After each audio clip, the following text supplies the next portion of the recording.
வணக்கம் மாணவர்களே, 10ஆம் வகுப்பு கணிதம் உறவுகளும் சார்புகளும் பாடத்தில் எடுத்துக்காட்டு 1.3 பார்க்க போகிறோம். பாருங்கள், A சமம் set of x belongs to n such that 1 less than x less than 4. B சமம் set of x belongs to w such that 0 less than or equal to x less than 2. மற்றும் C சமம் set of x belongs to n such that x less than 3 என்க. இதில் ரெண்டு பிரிவுகள் கேட்டிருக்காங்க. முதல் பிரிவு பாரு, A கிராஸ் B சேர்ப்பு C சமம் A கிராஸ் B சேர்ப்பு A கிராஸ் C. இது முதல் கணக்கு. ரெண்டாவது கணக்கு பாருங்கள், A கிராஸ் B வெட்டு C சமம் A கிராஸ் B வெட்டு A கிராஸ் C என்பனவற்றை சரிபார்க்க அப்படின்னு சொல்லியிருக்காங்க. இதில் என்ன 3 கணங்கள் கொடுத்துருக்காங்க. 3 கணங்களும் கன கட்டமைப்பு முறைகள் இருக்குது. நம்ம இதை என்ன செய்யணும்? பட்டியல் முறையில் எடுத்து எழுதிக்கணும். என்ன முறையில் எழுதணும்? பட்டியல் முறையில் எடுத்து எழுதணும். பாருங்கள், A சமம் x belongs to n. என்னன்னா ஈலன்கள். என்னென்ன எண்ணெண்கள்? ஈலன்கள் எது? 1 2 3 4 5 எக்ஸட்ரா. ஈலன்கள் இருந்து எடுத்து எழுதிக்கணும். x belongs to n ஈலன்கள் எடுத்து எழுதணும். அதில் கண்டிஷன் கொடுத்துருக்காங்க. 1 less than x less than 4. 1க்கும் 4க்கும் இடையில் இருக்கிற எண்களை எடுத்து எழுதணும். 1க்கும் 4க்கு இடையில் என்ன எண்கள் இருக்குது? 2ம் 3ம் இருக்குது. இப்போ 2,3. அடுத்து B என்ற கணத்தை எடுத்து எழுதிக்கணும். B சமம் set of. இதில் பாருங்கள், x belongs to w. wனா முழு எண்கள். முழு எண்கள் எதில் ஆரம்பிக்கும்? 0 1 2 3 4 5ன்னு ஆரம்பிக்கும். இதில் கண்டிஷன் பாருங்கள், 0 less than or equal to x less than 2. இப்போ 0க்கு சமப்படுத்திருக்கு. அப்போ 0வை எடுத்து எழுதிக்கணும். 0. அடுத்து 2ஐ விட குறைவான எண். 0க்கு 2க்கும் நடுவில் பார்க்கணும். 0க்கும் 2க்கும் நடுவில் 1 இருக்குது. 1 எடுத்து எழுதிக்கணும். 0க்கு சமம் போட்டுக்கிறதுனால 0வையும் எடுத்து எழுதிக்கணும். 2 எடுத்து எழுதணுமானா எழுதக்கூடாது. ஏன்? 2க்கு சமம் போடலை. அடுத்து C, 3வது கணக்கு. 3வது கணம். x belongs to n. x such that x less than 3ன்னு கொடுத்துருக்கு. அப்போது என்ன எண்கள் எடுத்து எழுதணும்? ஈலன்கள்லேருந்து எடுத்து எழுதணும். 3ஐ விட x less than 3னா 3ஐ விட குறைவான எண்கள் எடுத்து எழுதணும். 3ஐ விட குறைவான எண்கள் எது? 1 2. 1,2. 3 கணங்களையும் எடுத்து பட்டியல் முறையில் எழுதியாச்சு. இதில் முதல் பிரிவு பாருங்கள். முதல் பிரிவு என்ன இருக்கு? A கிராஸ் B சேர்ப்பு C சமம் A கிராஸ் B சேர்ப்பு A கிராஸ் C அப்படின்னு கொடுத்துருக்காங்க. இதில் இடது பக்கம் என்ன கொடுத்துருக்கான்னு பாருங்கள். இடது பக்கம் A கிராஸ் B சேர்ப்பு C கொடுத்துருக்கு. இதில் ப்ராக்கெட்டுக்குள்ள என்ன இருக்குது? B சேர்ப்பு C இருக்குது. அப்போ முதல்ல B சேர்ப்பு Cயை கண்டுபிடிக்கலாம். B எடுத்து எழுதிக்கிங்க. 0,1 சேர்ப்பு C எடுத்து எழுதிக்கலாமா? 1,2. இது இரண்டையும் சேர்த்து எழுதணும். வரிசை எழுதலாமா? 0 எழுதிக்கலாம். அடுத்து 1. B எடுத்து எழுதியாச்சு. இதோட என்ன எழுதணும்? C என்ற கணத்தை எடுத்து எழுதணும். 1 இருக்குது. 1 ஏற்கனவே எழுதியாச்சு. அடுத்து என்ன எழுதிக்கலாம்? 2. இப்போ B சேர்ப்பு C கண்டுபிடிச்சாச்சு. அடுத்து என்ன கண்டுபிடிக்கணும்? A கிராஸ் B சேர்ப்பு Cயை கண்டுபிடிக்கணும். சரியா? A எடுத்து எழுதுங்க. A என்ற கணம் என்ன? 2,3 கிராஸ் B சேர்ப்பு C கண்டுபிடிச்சி வச்சுருக்கோம். 0,1,2ன்னு கண்டுபிடிச்சி வச்சுருக்கோம். இதுக்கு கார்ட்டீசியன் பெருக்கல் கண்டுபிடிக்கணும். பாருங்கள், இப்படி கார்ட்டீசியன் பெருக்கல் கண்டுபிடிக்கலாம். முதல் கணத்தில் முதல் உறுப்பு எடுத்துக்கிட்டு இரண்டாவது கணத்தில் உள்ள ஒவ்வொரு உறுப்புகளுக்கும் வரிசை ஜோடிகள் எழுதணும். பாருங்கள், 2,0. அடுத்து 2,1. அடுத்து 2,2. இதே போல் தான் இரண்டாவது உறுப்பு எடுத்துக்கணும். இரண்டாவது உறுப்பு என்ன? 3. 3,0 3,1 3,2. கண்ணடைப்பை முடிச்சுக்கணும். இது சமன்பாடு 1. அடுத்து வலது பக்கத்தில் இருக்கிறத கண்டுபிடிக்கணும். வலது பக்கத்தில் என்ன இருக்குது பாருங்கள், A cross B சேர்ப்பு A cross C இருக்குது. இப்போ ப்ராக்கெட்டில் A cross B இருக்குது. A cross B முதல்ல கண்டுபிடிச்சிடலாம். A cross B. இப்போ A என்ற கணத்தை எடுத்து எழுதுங்க. 2,3 cross 0,1. வரிசை ஜோடிகள் எழுதலாமா? எப்படி எழுதலாம்? 2,0 2,1. அடுத்து 3,0 3,1. இது A cross B.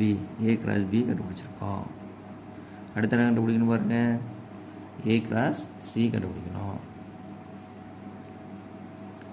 A cross C. A என்ற கணம் என்ன? 2,3 cross C என்ன? 1,2. இல்லையாச்சா? இதுக்கு வரிசை ஜோடி எழுதலாமா? எப்படி எழுதலாம்? 2,1 2,2 2,1 2,2. அடுத்து 3,1 3,2 இப்படி எழுதிக்கலாம். இது என்னது? A cross C. ரெண்டு என்ன செய்யணும் பாருங்கள், சேர்த்து எழுதணும். A cross Bயும் A cross Cயும் சேர்த்து எழுதணும். A cross B சேர்ப்பு A cross C. ரெண்டையும் சேர்த்து எழுதுறாங்களா? பாருங்கள், A cross B பாருங்கள், 2,0 இருக்கா? 2,0. அடுத்து என்ன இருக்குது? 2,1 எடுத்துடலாங்களா? 2,1. அடுத்து இங்கே பாருங்கள், 2,1 இங்கேயும் இருக்குது. அடுத்து 2,2 எடுத்து எழுதிக்கலாம். ஒரு உறுப்பை ஒரு முறை எழுதினா போதும். 2,0 எழுதியாச்சு, 2,1 எழுதியாச்சு. இங்கே ஏற்கனவே 2,1 இருக்குது. ஒரு உறுப்பு ஒரு முறை எடுத்து எழுதினா போதும். அடுத்து 2,2. அடுத்து 3 ஆரம்பிக்கிறது எடுத்து எழுதலாமா?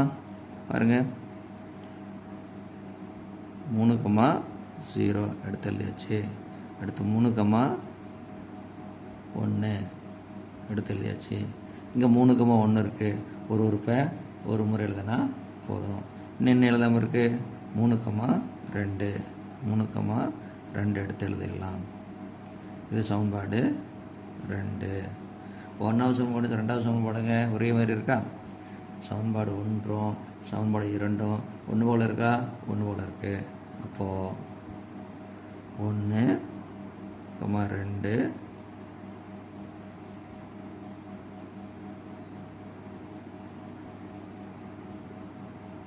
இவற்றிலிருந்து கணக்கு என்ன? A cross B சேர்ப்பு C சமம் A cross B சேர்ப்பு A cross C என்பது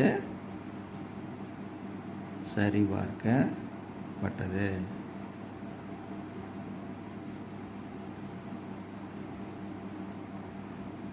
அவ்வளோதான். இதில் முதல் பிரிவு முடிஞ்சது. இரண்டாவது பிரிவு பாருங்கள்.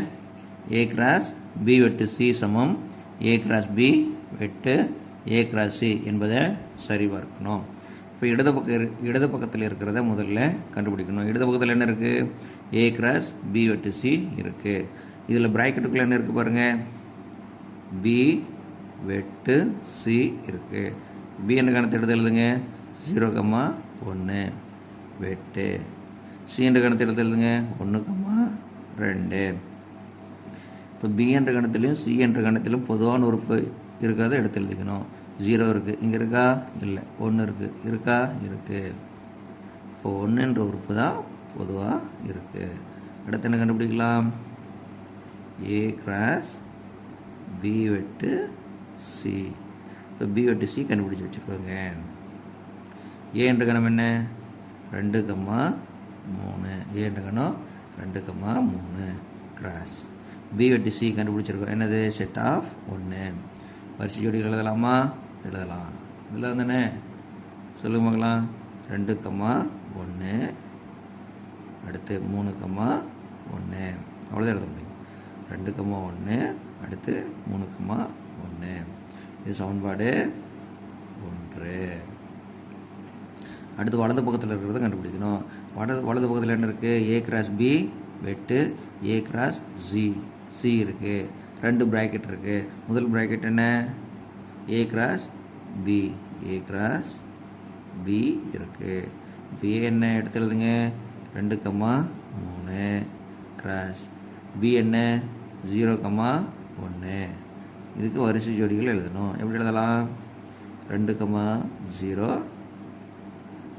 2,1 அடுத்து 3,0 3,1 அப்படின்னு எழுதலாம். அடுத்து என்ன கண்டுபிடிக்கணும்? A cross C கண்டுபிடிக்கணும். இப்போ A என்ற கணத்தை எடுத்து எழுதிக்கலாமா? 2,3 கிராஸ் C 1,2. இதுக்கு வரிசை ஜோடிகள் எழுதணும். இப்படி எழுதலாம். 2,1 2,2 அப்படின்னு எழுதலாம். 2,1 2,2 அடுத்து 3,1 3,2 அப்படின்னு எழுதலாம். இது A cross C கண்டுபிடிச்சிருக்கோம். இது ரெண்டு என்ன செய்யணும்? பொதுவான ஒரு பொருள் எடுத்து எழுதணும். A cross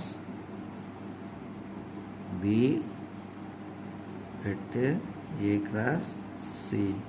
அப்போ A cross Bக்கும் A cross Cக்கும் பொதுவான ஒரு பொருள் எடுத்து எழுதணும். A cross Bலேருந்து பார்த்துட்டு வாங்க. 2,0 இருக்குது. இங்கே இருக்கா? இல்லை. 2,0 இல்லை. 2,1 இருக்குது. இங்கே இருக்கா? ஆமாம், 2,1 இருக்குது. 2,1 அடுத்து 3,0 இருக்கா? இல்லை. 3,1 இருக்கா? இருக்குது. 3,1 இது சமன்பாடு 2.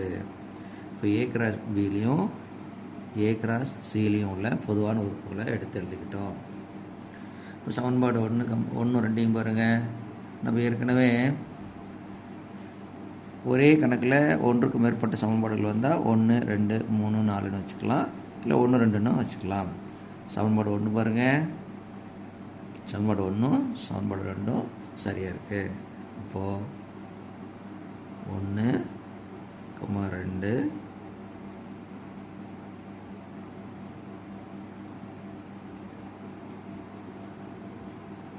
இவற்றிலிருந்து கணக்கு என்ன? A cross B வெட்டு C சமம் A cross B வெட்டு A cross C என்பது சரிபார்க்கப்பட்டது.